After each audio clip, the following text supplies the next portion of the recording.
अस्सलाम वालेकुम, मैं हूं रेहान तारिक और आप देख रहे हैं 10 तक। गुज़श्ता कई रोज से शेर इक़्तिदार का सियासी माहौल खासा गर्म दिखाई दे रहा है।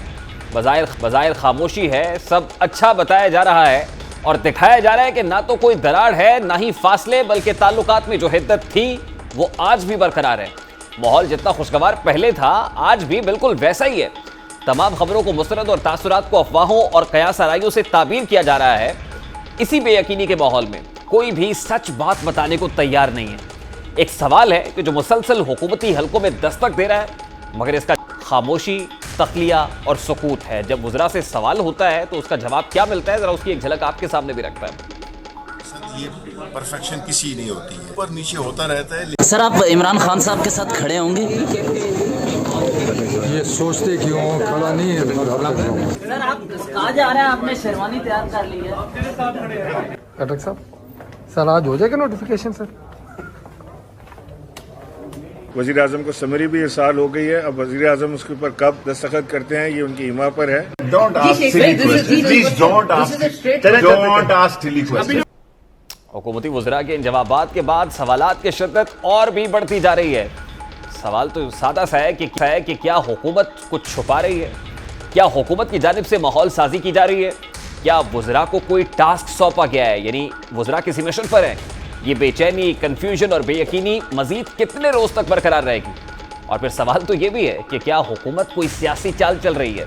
इस बात का तासुर गुज़श्ता रोज चंद हुकूमती ज़ोमा ने अपनी गुफ्तगू जब वज़ीर दाखिला से सवाल हुआ और फिर हमारे प्रोग्राम में पाकिस्तान तहरीक इंसाफ की रहनुमा आलिया हमजा से जब हमने ये सवाल पूछा तो उन्होंने क्या जवाब दिया, जरा उसकी एक झलक भी आपके सामने रखता हूं। पॉलिटिकल उनके व्यूज थे, जब दूसरी तरफ भी एक प्रिंसिपल उनके मसले थे कि आर्मी का तरीकाकार क्या। खान साहब ने ऐसी सियासत के लिए कि वाकई और बड़ा अच्छा हुआ है। I am so happy for them कि वो लोग जो फौज को मलाइन करते थे, देखे फौज को जो मलाइन करते थे, नहीं मैं जो आप बात मैं अगेन आपको ये कहा है कि खान साहब ने ऐसी सियासत खेली कि ऑपोजिशन को चारों खाने चित कर दिया है। अब पूरे सियासी मंजरनामे में इस वक्त दो तस्वीर दिखाई दे रही हैं। एक वो तस्वीर है जो हुकूमती कैंप से ताल्लुक रखती है, जिसमें वज़रा के चेहरे बेरंग, फीके फीके और खामोश दिखाई दे रहे हैं। दूसरी तस्वीर में ऑपोजिशन जमातों की फुर्तियां हैं। वही ऑपोजिशन जो 2 हफ्ते पहले तक बेजान सी थी, आज उस ऑपोजिशन के खुशनुमा चेहरे और कहकहे देखकर महसूस हो रहा है कि बुझी बुझी ऑपोजिशन में जान पड़ गई है। शायद यही वजह है कि आज ऑपोजिशन हुकूमत को आड़े हाथों लेने का कोई भी मौका हाथ से जाने नहीं दे रही और जात की नौयत के इल्जाम भी हुकूमत पर आयद किए जा रहे हैं। इस हवाले से ऑपोजिशन की तस्वीर दिखाई दे रही है, जरा उसकी तस्वीर आपके सामने रखता है। शख्स जो कि वज़ीर आज़म की कुर्सी पर काबिज है, वो बजाय इसके कि आइन और कानून के तहत मामलात को चलाता हो, वो जादू, टोना, झाड़ फूंक, हिसाब किताब के जरिए मुल्क को चला रहा है। जिन्नात बजाय वज़ीर आज़म के जिन्नात वो तकर्रियाँ करते हों, जिन्नात टाइमिंग्स तय करते हों, या फिर वो जिसको तोता फाल कहते हैं वो निकाल के करते हों। तारों का मुल्क का तमाशा बन चुका है। शुनीद है कि कुछ लोग पकड़े गए हैं काले चोगों में जो किसी बड़ी शख्सियत के पुतलों को सुइयां चुभो रहे थे। अब अंदाजा कीजिए कि किसी बड़ी शख्सियत के पुतलों को सुइयां चुभोई जा रही थी। कुछ लोग इस मामले में भी पकड़े गए, उठाए गए हैं। अब ये तासुरात हैं जो ऑपोजिशन कैंप के हैं।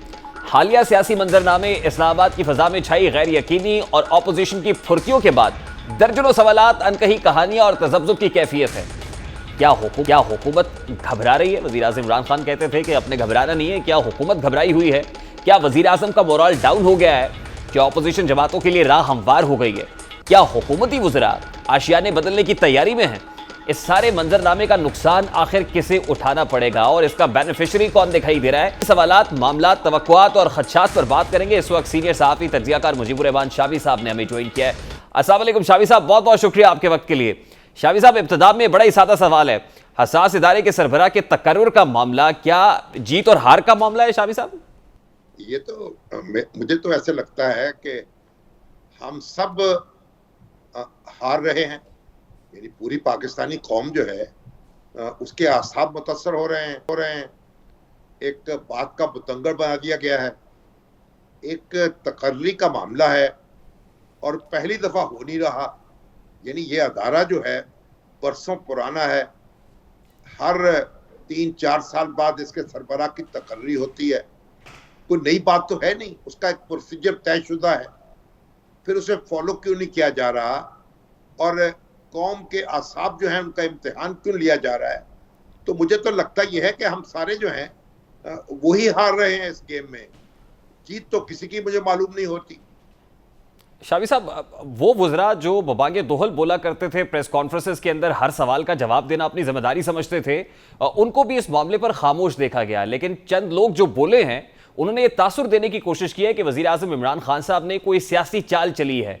क्या वज़ीर आज़म साहब की तरफ से ये किसी सियासी चाल का हिस्सा था कि ये मामला इतना तूल पकड़ गया, इतने इल्तवा का शिकार हुआ? ऐसी सियासी चाल का क्या फायदा जो अपने ही आपको कमजोर कर दे, आपको अपनी गिरफ्त में ले ले। उलझा है पांव यार का जुल्फे दराज में, लो आप अपने जाल में सयाद आ गया। तो ये चाल तो खुद इमरान खान साहब के खिलाफ चली गई मालूम होती है, जो वो खुद चल रहे हैं। यानी आप मुझे बताइए कि कोई मसला क्या है, यानी झगड़ा क्या है, और कहा जा रहा है कि बस फन्नी एक खामी थी उसे दूर कर लिया गया है, और फिर बात वहीं की वहीं रहती है, पर नाला वहीं का वहीं है। तो ये आप कैसे किसको मुबारकबाद देंगे और कैसे वजीर आजम को सामने आप कोर्निश पे जा लाएंगे और उनको दाद देंगे? भाई वजीर आजम सरबराह हैं हुकूमत के, उन लोगों ने उनको मुंतखब किया है, उनकी जिम्मेदारी है उनकी रहनुमाई करना, फैसला करना। तो शावी साहब, आप बताइए कि इस बहरान से, एक तकर्री के बहरान से, क्या हुकूमत कमजोर हुई है? ये उनकी जिम्मेदारी नहीं है, ये तो गैर जिम्मेदारी है। तो गैर जिम्मेदारी की दाद कौन देगा? जी शावी साहब दुरुस्त फरमा रहे हैं। फिर इसकी मुबारकबाद किसको देनी चाहिए? इस पर किसको कफे अफसोस मलना चाहिए? किसको रिविजिट करना चाहिए अपनी स्ट्रैटेजी को? और किसको ये देखना चाहिए, जैसे आप फरमा रहे हैं कि अपने दाम में सयाद आ गया, तो इसका फिर डिस्क्रेडिट कौन लेगा सर? डिस्क्रेडिट तो आपको पता है कि कोई भी नहीं लेता। अल्टीमेटली जिसको पीछे हटना पड़ेगा वो पता लग जाएगा सबको। बात यह है कि ये कोई दंगल बर्पा करने की जरूरत नहीं थी भाई। को पहली दफा तो हो नहीं रहा, वजीर आजम का इख्तियार है, उसको किसी ने चैलेंज भी नहीं किया। तो अगर कोई प्रोसीजरल प्रॉब्लम है उसको रफा हो जाना चाहिए था 1 दिन में, 2 दिन में। तो ये इतनी ताखीर हो रही है, कोई कतई बात नहीं की जा रही। वज़रा कभी कहते हैं कि हम इंटरव्यू लेंगे वजीर आजम जो हैं उम्मीदवारों के, कभी कह रहे हैं कि सियासी बात वो कर रहे हैं, कभी कह रहे हैं वो चाहते थे कि मौजूदा डीजी साहब बरकरार रहें कुछ अर्सा तक। तो मतलब जितने मुंह हैं उतनी बातें हैं। और यानी आप देखिए कि लाए हैं बज़ में यार से लोग खबर अलग अलग। तो वजीर आजम हाउस की जिम्मेदारी है एक वाज़े तौर पर ऐलान किया जाए और बताया जाए कौम को कि क्या मसला क्या है और कब हल हो जाएगा और किस तरह होगा। ये वजीर आजम पर लाजिम है, वो अवाम के नुमाइंदे हैं ना, वो अवाम को एतमाद में लें। शावी साहब, गुज़श्ता रोज़ वज़ीर आज़म इमरान खान साहब जब पार्लिमानी रहनुमाओं के इजलास से खिताब करने के लिए जा रहे थे तो सहाफ़ी दोस्तों ने तो उनसे सवाल किया, लेकिन वो खामोश रहे। पार्लिमानी इजलास में लगता यह है कि उन्होंने अपनी टीम से कहा है कि जाकर ये खबर दे दीजिए कि इदारा और हुकूमत दोनों सेम पेज पर हैं, दोनों में खुशगवार ताल्लुकात हैं और ऐसे बेमिसाली ताल्लुकात हैं जो आज से पहले नहीं थे। क्योंकि इसके बाद से पाकिस्तान तहरीक इंसाफ के लोग ये इंप्रेशन बनाने की कोशिश कर रहे हैं। तो बड़ा सादा सा सवाल है शावी साहब, आपको क्या दिखाई देता है? क्या इदारा और हुकूमत दोनों सेम पेज पे? देखिए ये तो बड़ी अच्छी बात है, उनको एक पेज पे अगर वो हैं, एक पेज पे रहना चाहिए। दोनों दस्तूर के तहत दोनों को अपना काम करना चाहिए। हम ये तो नहीं कह रहे कि वर्क फट जाए, आप सफ़ा फाड़ डालें या सफ़े में से किसी एक का नाम निकाल दिया जाए, ये अच्छी बात है। लेकिन मुझे आप बताइए कि अगर मसाली ताल्लुकात का नतीजा ये है तो ख़राब ताल्लुकात का नतीजा क्या होगा? फिर ये कौन से मसाली ताल्लुकात हैं जिसने पूरी कौम को एक जरा से मसले पर उलझाव में डाला हुआ है? आप मुझे बताएं कि फिर ये दावे करना कि मसाली ताल्लुकात है, भाई मसाली ताल्लुकात अगर हैं तो एक फौरी तौर पर बैठिए, फाइल पे दस्तखत कीजिए और 1 मिनट में लोगों को बता दीजिए, बात खत्म। शावी साहब देखिए, पाक फौज जैसे इदारे में ये इतनी हसास पोस्ट के ऊपर या सिक्योरिटी से ताल्लुक रखने वाली जो मामलात हैं उसमें ट्रांसफर पोस्टिंग्स का मसला, उसको यकीनन सियासी नहीं बनाया जाना चाहिए और इसके ना ही कोई पॉलिटिकल इंप्लीकेशंस देखे जाने चाहिए, लेकिन this is very ideal. Unfortunately हमारे यहाँ इसके कोई ना कोई पॉलिटिकल इंप्लीकेशंस तो होते हैं। तो शावी साहब, इस मामले के पॉलिटिकल इंप्लीकेशंस आप क्या देख रहे हैं? हमारी सियासत आने वाले दिनों में कैसे मुतासिर होगी इससे? भाई देखिए, ये इंटर सर्विसेज पब्लिक रिलेशंस है एक, और फिर ये इंटर सर्विसेज इंटेलिजेंस है, यानी कि किसी एक सर्विस का अदारा नहीं है ये अफवाज पाकिस्तान का अदारा है। उसमें बहरिया भी शामिल है, उसमें फजाइया भी शामिल है, उसमें बर्री फौज भी शामिल है। तो वजीर आजम को इसके सरबराह की तकर्री करना होती है, उनका हक है वो करें, वो अपना हक इस्तेमाल करें। वो इस्तेमाल क्यों नहीं कर रहे? रिलक्टेंस क्यों है? रुकावट क्या है? पहले तो हमें ये बात बताई जाए ना, फिर हम उसके बाद आगे बात करेंगे ना दूसरी। तो सियासी असरात क्या होंगे, नहीं होंगे, बेयकीनी जो है उसके असरात गहरे होते हैं। कौमों को बेयकीनी जो है वो अमराज में मुब्तला करती है और उनकी मंजिल खोटी होती है। इससे सबसे बड़ा मर्ज बेयकीनी है, जो इकबाल ने कहा है कि बेयकीनी गुलामी से बदतर है। तो हमें यकीन देना चाहिए हमारे बड़ों को, जो यकीन अता करें, यकीन मोहकम। मसला है क्या, क्यों नहीं हल हो रहा, किसकी जिम्मेदारी है, कौन रुकावट डाल रहा है, कौन रुकावट खत्म कर रहा है? भाई आप कुछ बताएं तो सही ना, हम क्या सारा यहाँ कहां तक करते रहेंगे? लेकिन शावी साहब, अगर यही बेयकीनी बरकरार रहती है तो कोई तब्दीली, किसी भी किस्म की तब्दीली आप नविश्ता दीवार देख रहे हैं? देखिए, मुझे क्या जरूरत है भाई दीवारों पे वो कुछ पढ़ने की जो मैंने लिखा ही नहीं है। जब कोई लिखेगा तो पढ़ लेंगे। लेकिन शावी साहब, आपकी ऑब्वियसली एक पॉलिटिकल विजन भी है, बसीरत भी है, आप दीवार से पीछे भी देख लेते हैं कि क्या हो रहा है। What do you think about it Shavi साहब? आपका ओपिनियन क्या है इस पे? भाई बात यह है, तेरी दुआ है कि हो तेरी आरजू पूरी, मेरी दुआ है कि तेरी आरजू बदल जाए। अब मैं तो नहीं ये ख्वाहिश कर सकता कि हमारा सारा दस्तूरी निज़ाम ही ज़ेरो ज़बर हो जाए, हर चीज तलपट हो जाए और दीवार जो है उस पर काले हरूफ लिख दिए जाए। मैं तो ये तमन्ना नहीं कर सकता। मैं तो ये तमन्ना करूंगा कि मामला खुश उसलूबी से तय हो जाए, कौम को बता दिया जाए, आगे बढ़ा जाए। क्या मसाइल हैं देखिए हमारी इकोनॉमी के, महंगाई कितनी हो रही है, अफरात ज़र का क्या आलम है। हम कौड़ी कौड़ी जो है उसके लिए लोगों के पास जाके भीख मांग रहे हैं, IMF का दरवाजा खटखटा रहे हैं, कहीं से कुछ किसी और को पुकार रहे हैं। तो हम अपना यकसुई के साथ अपने मसाइल हल करें। वजीर आजम जो हैं वो इस मुल्क के मसाइल हल करें, उनकी जिम्मेदारी ये है। उनका मामला ये नहीं है कि मसाइल में उलझ जाएं।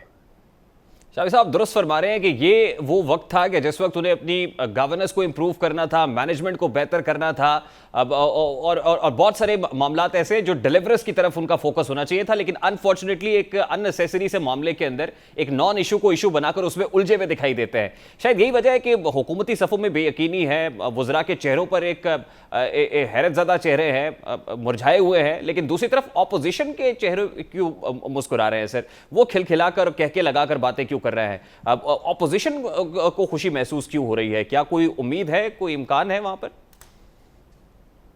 आप मुझे बताइए, अल्लाह ताला ने आपको भी वैसी दो आंखें दी हैं जैसी मुझे दी हैं, तो जब माशाल्लाह आप खुद देख सकते हैं तो मेरी आंखों को तकलीफ क्यों दे रहे हैं? शावी साहब, एक तो वसारत है और दूसरी है बसीरत। हमारे पास बसारत है, आपके पास बसीरत है। आपकी बसीरत क्या कहती है? अपोजिशन जो जब हुकूमत उलझन में होगी तो अपोजिशन खुश होगी और अपोजिशन को मुश्किल दरपेश होगी तो हुकूमत खुश होगी। अब हुकूमत जो है उसको वो मारी मारी कुछ फिर रही है, कुछ परेशान है और कुछ समझ नहीं आ रहा। तो इस और कुछ वजीर जो है कभी कुछ कह रहे हैं, कभी कुछ कह रहे हैं, प्लेटें खनक रही हैं, खाना आ नहीं रहा, तो अपोजिशन तो खुश होगी। शावी साहब, अभी कल PDM एक जलसा भी करने जा रही है फैसलाबाद में। आप कैसे देखते हैं कि एक तरफ तो मरियम बीबी बड़ी तुंदो तेज जुमले हैं, तनकीद के नश्तर भी बरसा रही हैं, और वो सिर्फ हुकूमत पर ही नहीं बल्कि उन्होंने हसास इदारे के सरबराह से मुताल्लिक क्या कहा वो भी सबके सामने, इदारों से मुताल्लिक भी बातें कर रही हैं। क्या इस अप्रोच के साथ इस अपॉर्चुनिटी को कैपिटलाइज किया जा सकता है? देखें, अपोजिशन की बड़ी ताकत है और कई जमातें पीडीएम में इकट्ठी हैं, लोगों का एक बड़ा हल्का उनके साथ है, उनका जलसा भी बड़ा होगा, हंगामा बर्पा करने की सलाहियत भी उनके अंदर मौजूद है। लेकिन मेरा मसला तो उससे हल नहीं होता ना। ये तो अपोजिशन तो अपने वजूद का एहसास दिला देगी, लेकिन हुकूमत तो अपने वजूद का एहसास दिलाए। मुझे ये तो पता चले हुकूमत क्या सोच रही है, क्या कर रही है, क्या करना चाहती है, उसको मुश्किल क्या दरपेश है, वो क्यों उलझ रही है, उसको किसने रास्ते से भटका दिया है, ये तो हुकूमत मुझे बताए ना। मेरा मसला इस बात हुकूमत से है, अपोजिशन से नहीं है। तो शाफी साहब, आपको क्या लगता है कि कोई शख्सियत हुकूमत के लिए इतनी इंडिस्पेंसिबल क्यों बनी हुई है कि हुकूमत ये समझती है कि अगर ये जैसा वो चाह रहे हैं ऐसा होकर रहेगा तो हुकूमत की बका है, हुकूमत कायम रहेगी, अगर ऐसा नहीं होता तो खुदा न खास्ता हुकूमत जाती रहेगी? ये तो आप देखिए, इमरान खान साहब तो बड़ा हमेशा एतमाद का मुजाहरा करते हैं अपने ऊपर, बड़े खुद एतमादी उनमें नजर आती है और किसी को खातर में नहीं लाते वो। तो अब अगर मुनहसर मरने पे हो जिसकी उम्मीद नाउमीदी उसकी देखा चाहिए, तो अगर आप ऐसे ही अफराद के साथ समझेंगे कि आप वाबस्ता हो चुकी है आपकी जिंदगी, तो अफराद तो भाई आनी जानी होते चीज है एक, और सरकारी मनसबदार तो उनको रिटायर भी होना होता है, उनका तबादला भी होना होता है। ये कोई अच्छा सहारा नहीं होते। अच्छा सहारा तो है आप अवाम पर एतमाद करें, अपने आप पर एतमाद करें, अपने खुदा पर एतमाद करें। ये सहारे अच्छे सहारे हैं, इनको इनकी तरफ आए। शाफी साहब, लास्टली ये कहेगा कि क्या वाकई इमरान खान साहब नवाज शरीफ बनने की कोशिश तो नहीं कर रहे? अब यार ये तो वो शहबाज गिल साहब और मरियम नवाज साहब ही बता सकती हैं। तो अगर नवाज शरीफ साहब बनने की वो कोशिश करेंगे तो गोया खैर आप ये चाह रहे हैं कि उनके इख्तिदार का खात्मा हो जाए क्या? साहब, तो मैं तो इसकी तमन्ना नहीं कर रहा अभी। अगर आप तमन्ना कर रहे हैं तो और बात है। बहुत बहुत शुक्रिया शामी साहब आपके वक्त के लिए। सीनियर साहब तज्ज़ियाकार मुजीबुर रहमान शामी साहब हमारे साथ मौजूद थे, गुफ्तगू आपने सुनी है। अभी एक ब्रेक लेनी है, ब्रेक के बाद वापस आएंगे, बात करेंगे कि महंगाई का खतरनाक तूफान आ नहीं रहा, आ चुका है।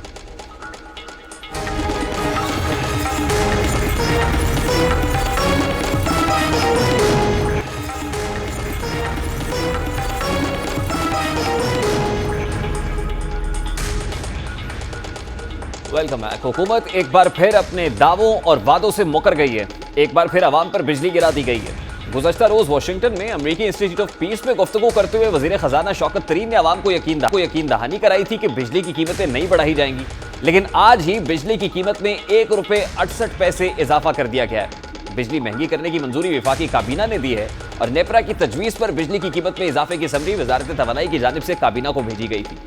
इस इजाफे से सारिफीन पर 400 अरब रुपए का इजाफी बोझ पड़ेगा। वजीर खजाना के बयान के बरक्स वफाकी वजीर हमाद बिजली की कीमतों में इजाफे को नागुज़ीर करार दे दिया। आज हमाद अजहर साहब ने इससे मुताल्लिक क्या कहा, जरा उसकी एक झलक आपको दिखाते हैं। जो शौकत तरीन साहब की स्टेटमेंट है, मेरी नज़र से मैंने तो नहीं देखा, लेकिन कल ही मेरी उनके साथ और वर्ल्ड बैंक के साथ जो ऑनलाइन डिस्कशन हुई है उसमें हमने ये टैरिफ इंक्रीज़ डिस्कस किया है। जो जूम पे कॉन्फ्रेंस हुई है उसमें हमने ये फैसला उनको भी बताया और वहाँ पे शौकत तरीन साहब ने भी उनको वर्ल्ड बैंक के एमडी को इस फैसले के बारे में बताया। गुज़श्ता रोज़ जो खुशखबरी शौकत तरीन साहब ने आवाम को सुनाई थी, आज हमाद अजहर साहब उससे अपने आप को डिस्टेंस किए हुए हैं। उधर पाकिस्तान और IMF के दरमियान सख्त शराइत पर मुज़ाकरात का आगाज़ भी हो चुका है और माहिरीन माशियात IMF की कड़ी शराइत को आवाम के लिए ज़हरे कातिल करार दे रहे हैं। IMF की पहली शर्त के तहत पाकिस्तान को 334 अरब रुपए सेल्स टैक्स की छूट खत्म करना होगी। मोबाइल फोन समेत 5 बड़े बरामदी शोबों पर 17% सेल्स टैक्स लगाया जाएगा। ताहम बुनियादी ग़िज़ाई अशिया और अद्वियात पर टैक्स छूट बरकरार रह सकती है। IMF से मुज़ाकरात के बाद बिजली की फी यूनिट कीमत में ₹1.40 इजाफा होगा। इन शराइत पर अमल करने से हुकूमत को 1152 अरब रुपए की सालाना आमदन होगी, लेकिन हुकूमत ये हजारों अरब अवाम निकालेगी, जिसके नतीजे में मुल्क में महंगाई का एक बड़ा तूफान आने का खदशा पैदा हो गया है। आलमी मालियाती इदारे से मुज़ाकरात से कबल ही मुल्क में महंगाई की शदीद लहर ने दोबारा सर उठा लिया है। एक हफ्ते के दौरान मुल्क में महंगाई की शरह 12% से तजावुज़ कर चुकी है, जबकि इसी हफ्ते के दौरान 22 बुनियादी अशियाए ज़रूरियात महंगी हो गई हैं। IMF से मुज़ाकरात की मेज़ सजते ही मुल्क में पेट्रोल की कीमत में इजाफे की तैयारी हो गई है। ओगरा की समरी के मुताबिक हुकूमत की जानिब से आइंदा 16 रोज के लिए पेट्रोलियम मसनूआत की कीमतों में 9 रुपए इजाफे का इम्कान है। कीमतों में इजाफे की बुनियादी वजह एक्सचेंज रेट का नुकसान और तेल की बैनुल अक़वामी कीमतों के मामूली असरात है, लेकिन हुकूमत की जानिब से पेट्रोलियम की हालिया समरी को खुफिया रखने की हिदायत की गई है, क्योंकि इस वक्त हुकूमत के लिए IMF की शराइत के मुताबिक पेट्रोलियम लेवी भी बतदरीज बढ़ाना है। हुकूमत को 50 अरब रुपए सालाना पेट्रोलियम लेवी की मद में इजाफा करना पड़ेगा, लेकिन इस वक्त तक यानी माली साल के पहले 3 माह में पहली तिमाही में हुकूमत ने महज 40 अरब रुपए जमा किए हैं और हदफ के तहत हुकूमत ने 610 अरब रुपए जमा करना है। ओगरा की समरी की मंजूरी की सूरत में मुतवस्सित और कम आमदन वाले तबके की सवारियों के लिए निजी ट्रांसपोर्ट, छोटी गाड़ियों, रिक्शा, मोटरसाइकिल, इस सब का ईंधन यानी पेट्रोल 133 रुपए फी लीटर हो जाएगा। इसी तरह ट्रकों, बसों, ट्रैक्टर्स, ट्यूबवेल्स और थ्रेशर्स में इस्तेमाल होने वाला डीजल 132 रुपए फी लीटर तक पहुंच जाएगा। डीजल की कीमतों में इजाफे की सूरत में बुनियादी जरूरत नकलो हमल पर आने वाले खर्चात बढ़ जाएंगे। और फिर हमने खुद वज़ीर-ए-आज़म इमरान खान से सुना है कि पेट्रोल महंगा होता है तो सब कुछ महंगा हो जाता है। उधर यूटिलिटी स्टोर्स पर भी महंगाई का रैला आ गया है, जहां घी 15 से 49 रुपए फी किलो, जबकि कुकिंग ऑयल की कीमत 14 से 110 रुपए किलो बढ़ा दी गई है। इसी तरह ब्रायलर की कीमत 460 रुपए फी किलो हो गई है। यही नहीं है बल्कि खैबर पख्तूनख्वा में आटे का 20 किलो थैला 250 रुपए महंगा हो गया है, जबकि नान भाइयों ने रोटी 20 रुपए की कर दी है। महंगाई के इस तूफान और IMF से डील की बात करेंगे। इस वक्त साबिक चेयरमैन FBR और माहिर इक्तसादी अमूर शबर जैदी साहब ने हमें ज्वाइन किया है। अस्सलाम वालेकुम शबर जैदी साहब, बहुत बहुत शुक्रिया आपके वक्त के लिए। शबर जैदी साहब, इब्तिदा में ये कहिएगा कि आपके दोस्त फाइनेंस मिनिस्टर शौकत तरीन साहब जो बात कुछ और करते हैं, आवाम को दिखाते सजी हैं और कभी मार देते हैं। यानी गुज़श्ता रोज़ भी उन्होंने कहा कि बिजली की नर्ख नहीं बढ़ाए जाएंगे। आज ही बिजली 1 रुपये 68 पैसे फी यूनिट महंगी कर दी गई है, क्या कहिएगा सर? मैंने आपको, शायद मेरी बात आपने पहले भी सुना होगा कि बिजली के जो प्राइसेस हैं वो जो बढ़ रही हैं, उसमें ये जो अभी जो आपको एडजस्टमेंट नजर आई है, ये वो वाली नहीं है जो IMF की रिक्वायरमेंट है, ये एडजस्टमेंट्स हुई है। मगर मैं आपको ये बता देता हूँ साफ साफ कि IMF के साथ जो हमारा मसला पड़ेगा वो सिर्फ बिजली के ऊपर ही पड़ने वाला है, और इस पे हमें मेरी शौकत साहब को ये मशवरा है कि हम इसको बिजली की नर्ख को नहीं बढ़ा सकते मजीद। जी देखिए शबर साहब, आप बिल्कुल दुरुस्त फरमा रहे हैं कि नर्ख आइडियली बढ़ने तो नहीं चाहिए हैं, लेकिन जो अहदाफ हैं, देखिए उन्होंने हमें 610 अरब रुपए इकट्ठे करने को कहा है। अभी तक हम 3 माह के अंदर बमुश्किल 40 अरब रुपए इकट्ठे कर चुके हैं, यानी अब अपने हदफ से 3 महीने के हदफ से भी 110 अरब रुपए पीछे हैं। तो अगर नहीं बढ़ेंगे तो फिर ये हदफ कैसे पूरा होगा सर? देखिए मेरा पॉइंट ऑफ व्यू ये है ना कि बिजली अगर जो बिजली की सब्सिडी है, अगर वो बाकी रहती है तो ये कोई गलत चीज नहीं है। और IMF वाले जो बिजली की बढ़ाने की बात कर रहे हैं वो हमारी मईशत के लिए ठीक नहीं है। अगर हमारा रुपये में अगर डेफिसिट बढ़ जाता है तो वो हम अफोर्ड कर सकते हैं, मगर हम बिजली की कीमतों को बढ़ाना अफोर्ड नहीं कर सकते। बिल्कुल ठीक है सर, आइडियल बात है, लेकिन दूसरी तरफ जो सेकुलर डेट है उसको कैसे काबू पाएंगे? ऑब्वियसली IMF का एक बहुत बड़ा कंसर्न ये होगा कि गर्दिशी कर्जे के ऊपर काबू पाएं, वो तो बढ़ता ही चला जा रहा है, स्नोबॉल हो रहा है। नहीं देखिए, सर्कुलर डेट, मैंने आपको कहा ना, सर्कुलर डेट का होना, वो पहली बात तो मैं हमेशा से ये बात कहता रहा हूँ कि सर्कुलर डेट नहीं है, ये सर्कुलर सब्सिडी है। और सर्कुलर सब्सिडी अगर है तो ये हमें देनी है, और IMF अगर ये कहता है कि सब्सिडी नहीं देनी तो वो कोई सही बात नहीं कर रहे हैं। हमें इस पे कोई एतराज नहीं है, हम देते रहेंगे सब्सिडी। देखिए हमारे फाइनेंस मिनिस्टर साहब ने तो बड़ा कैटेगोरिकली कहा कि हम टारगेटेड सब्सिडीज देंगे महंगाई को कम करने के लिए, लेकिन सब्सिडीज के मामले पे तो IMF ने भी बड़ा तगड़ा हाथ रखा हुआ है। क्या सब्सिडीज वाले जो शर्त है वो काबिल कबूल होगी उन्हें? क्योंकि 334 अरब रुपए की जो सेल्स टैक्स छूट थी उनके ऊपर उसकी नजर है, 5 बड़े बरामदी शोबों में 17% सेल्स टैक्स आयद करने की बात वो ऑलरेडी कर रहे हैं। तो ये सब्सिडी वाली बात उनकी समझ में आ जाएगी शबर जैदी साहब? देखिए मैंने आपको शायद पहले भी कहा है कि ये बातें, जो सारी चीज़ें आप वो बात कर रहे हैं, ये सारी चीज़ें सेटल होंगी। मगर आप शायद मेरी एक और जगह मैंने बात की थी कि ये जो सारा कुछ हो रहा है, ये इसमें हमारे जो अमेरिका के साथ ताल्लुकात हैं वो अगर सही हो जाते हैं तो ये सारी चीज़ें सेटल हो जाएंगी और हम एक बेहतर तरीके पे पहुँच जाएंगे। देखिए ये तो बड़ा आइडियल एनवायरनमेंट है ना। हमारे एम्बेसडर जो अमेरिका में असद मजीद साहब, उन्होंने 2 रोज पहले बड़ा क्लियरली कहा कि अमेरिका के साथ हमारे पहले जैसे ताल्लुकात नहीं हो सकते, तो वहां से तो आप ना ही समझें, तो यहाँ जो एक कॉमनर है वो भी ना ही समझे, इकोनॉमी हमारी ऐसी स्ट्रगल करती रहेगी। नहीं, ये जो साहब बात कर रहे हैं कि अमेरिका से वैसे ताल्लुकात नहीं हो सकते, ये उनका पॉइंट ऑफ व्यू है ना जी। ये हमारे ताल्लुकात बेहतर होंगे इंशाअल्लाह ताला, और बहुत जल्दी इसका आप एक शक्ल देखेंगे। ये मैं इसलिए कहता हूँ कि IMF को मैं इंपॉर्टेंस नहीं देता, मैं अल्टीमेटली जो हमारे ताल्लुकात हैं अमेरिका के साथ ज़्यादा अहमियत रखते हैं, बाकी सब चीज़ें सेकेंडरी हैं और वो इंशाअल्लाह ताला बेहतर हो जाएंगे। अच्छा, फिर ये फरमाइएगा सर, ये जो ग्रोथ से मुतालिक जो फोरकास्टिंग हो रही है, वर्ल्ड बैंक ने एक फोरकास्ट दी है, फिच रेटिंग एजेंसी की तरफ से एक फोरकास्टिंग हुई, फिर IMF कह रहा है कि 4% रहेगी ग्रोथ, हमारे दावे कुछ और हैं, इसको किस तरह देखते हैं? क्या ये भी मैनिपुलेशन हो रही है, ये एजेंसीज मैनिपुलेट करके कह रही है, या इसमें भी कोई आइडियल पिक्चर आपको दिखाई देती है, रियलिटी है ये?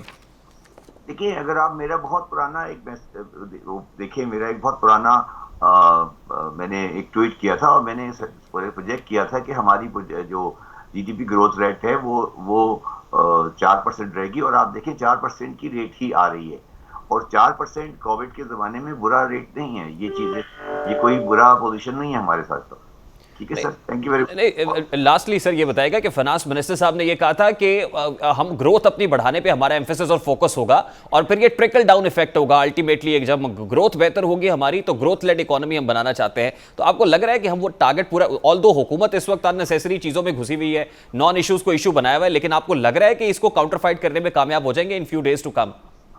देखिए, अगर ये अगर इस तरह की, आपकी बात बिल्कुल दुरुस्त है, हमारी प्रायोरिटीज को हमें रीसेट करना पड़ेगा, और ये जो हम अगर छोटे मोटे मामलात में पड़े रहे तो ये चीज़ें सेकेंडरी। हमारी सिर्फ और सिर्फ पाकिस्तान का कोई मसला नहीं है, सिर्फ एक मसला है जो कि मईशत है, और मईशत को अगर हमने इंपॉर्टेंस नहीं दी तो हम प्रॉब्लम में फंस जाएंगे। इसलिए मैं समझता हूँ कि ये आपकी बात बिल्कुल दुरुस्त है कि हम छोटे मोटे मामलात से एज सून एज पॉसिबल निकलें और मईशत की तरफ। बहुत बहुत शुक्रिया शबर जैदी साहब, साबिक चेयरमैन FBR, माहिर इक़्तिसादी अमूर, हमारे साथ मौजूद थे। अभी एक ब्रेक लेनी है। हुकूमत सोशल मीडिया को कंट्रोल करने की बात कर रही है, सोशल मीडिया पर हुकूमत का कितना कंट्रोल होगा, बात करेंगे इस ब्रेक के बाद।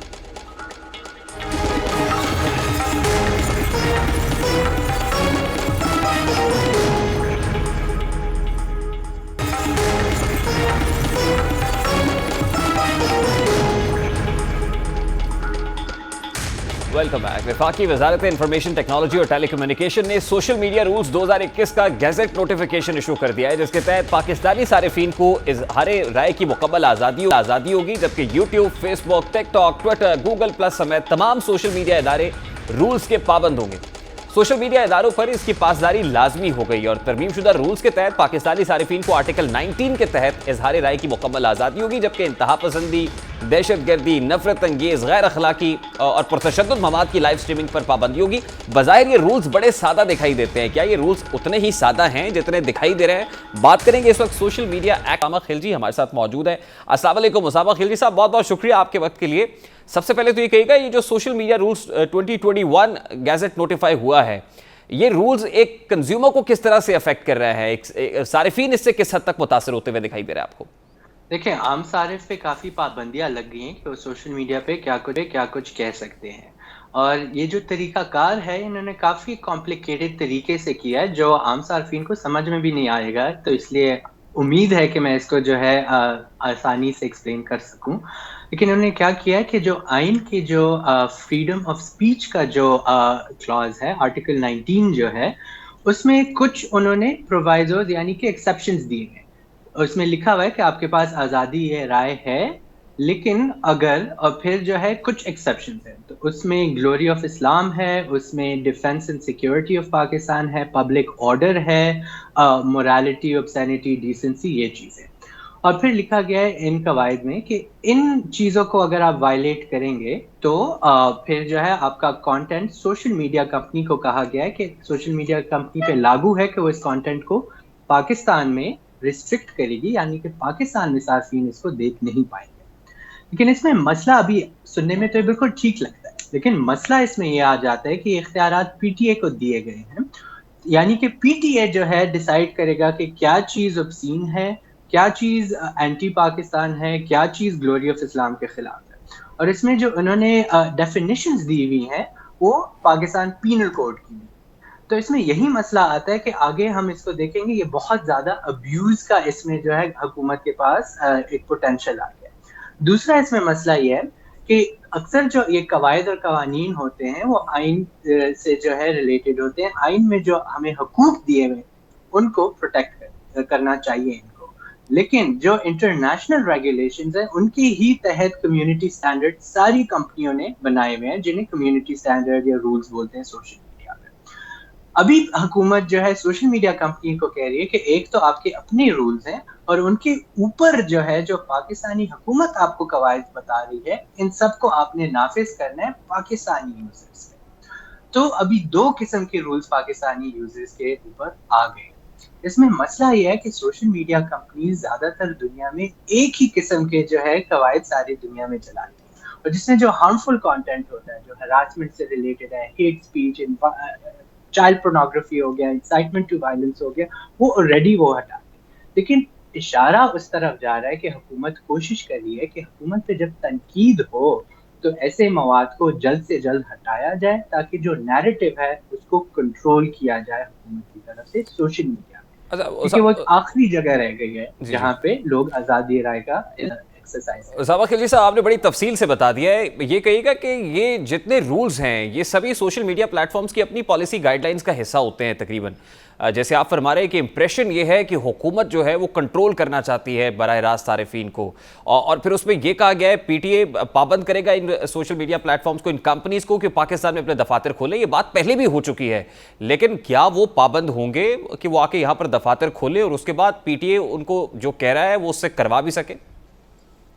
देखिए, यही मकसद है पीटीए का कि इधर दफ्तर बनाओ, ताकि अगर आप हमारी बात ना माने तो फिर हम आपके पीछे आसानी से आ सके। ये हमने हिंदुस्तान में भी देखा है। पिछले इसी साल में ट्विटर का जो ऑफिस है दिल्ली में, उस पर दिल्ली पुलिस का रेड हुआ, उससे जो है सील कर दिया गया, उधर से लोगों को अरेस्ट किया गया जो ट्विटर के ऑफिशियल्स थे। तो मेरे ख्याल से कंपनियां इसी वजह से झिझक रही है क्योंकि उन्होंने दुनिया में और जगहों पे एक्सपीरियंस किया हुआ है, और उन्हें यही डर है कि अगर हम हुकूमत की सेंसरशिप की डिमांड्स को नहीं मानेंगे, क्योंकि हम समझते हैं कि इज़हार राय जो है एक सिटीजन के पास होना चाहिए, तो फिर जो है हमारे ऊपर इस तरह का दबाव आ सकता है।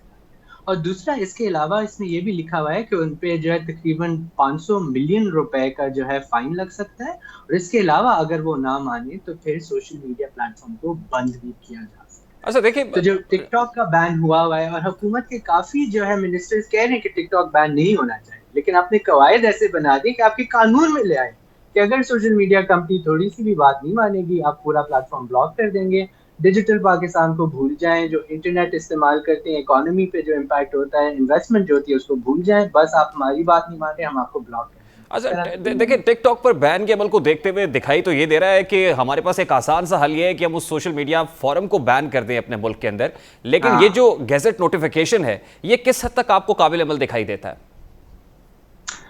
देखें, अभी जो है हमने देखा है ऑलरेडी सोशल मीडिया कंपनीज, जिस तरह टिकटॉक बैन हो चुका है, तो इन पे अमल तो मुझे लगता है इस नोटिफिकेशन से पहले भी हो रहा था। अभी क्या हो गया कि अभी पेपर पे आ गया कि इस तरीके से हम सेंसर करें। सबसे बड़ा मसला मैं आपको बताता हूँ क्या है, वो है जो पीका का कानून है ना, prevention of electronic crimes act, जिसे साइबर क्राइम लॉ कहा जाता है, उसका सेक्शन 37 है। ये कवायद जो है ना, ये सेक्शन 37 की इम्प्लीमेंटेशन के कवायद। तो मसला सारा सेक्शन 37 से आता है, जो कहता है कि अनलॉफुल ऑनलाइन कंटेंट ये है। ये हमने पार्लियामेंट में भी इस इशू को उठाया है। पार्लियामानी जो हकूक की कमेटी है, इंसानी हकूक की कमेटी, उसके एजेंडा पर भी ये है, और काफी हुकूमत वाले भी ये मानते हैं कि इसको जो है अमेंड करना चाहिए, ताकि ये सोशल मीडिया पे इज़हार राय पे जो कतगने लगाई जाती है कानूनी तौर पे, ये बंद हो जाए। तो इसका हल पार्लियामान में ही है। पार्लियामान को अमेंड करना है कानून। क्या इतने वसी इख्तियारात पीटीए को ना दें कि वो जो मर्जी चाहे बंद कर दें किसी भी कंपनी पे सोशल मीडिया। बहुत बहुत शुक्रिया उसामा खिलजी साहब हमारे साथ मौजूद थे। गुफ्तगू आपने सुनी है। ये रूल्स तो आ गए हैं, लेकिन उतने सादा नहीं है जितने दिखाई दे रहे हैं। हुकूमत बज़ाहिर कंट्रोल करती हुई दिखाई दे रही है मामलात को, लेकिन क्या हुकूमत कंट्रोल कर पाएगी या नहीं, ये तो आने वाले चंद रोज़ बता देंगे। अभी एक ब्रेक लेंगे और इस मामले से जुड़ी खबर पर बात करेंगे, जिसका अंजाम हर्जाने की अदायगी पर हुआ है, और मुकदमा कौन जीता है, कौन नुकसान उठा रहा है, आम स्टोरी है, आपके साथ शेयर करेंगे इस ब्रेक के बाद। हमारे साथ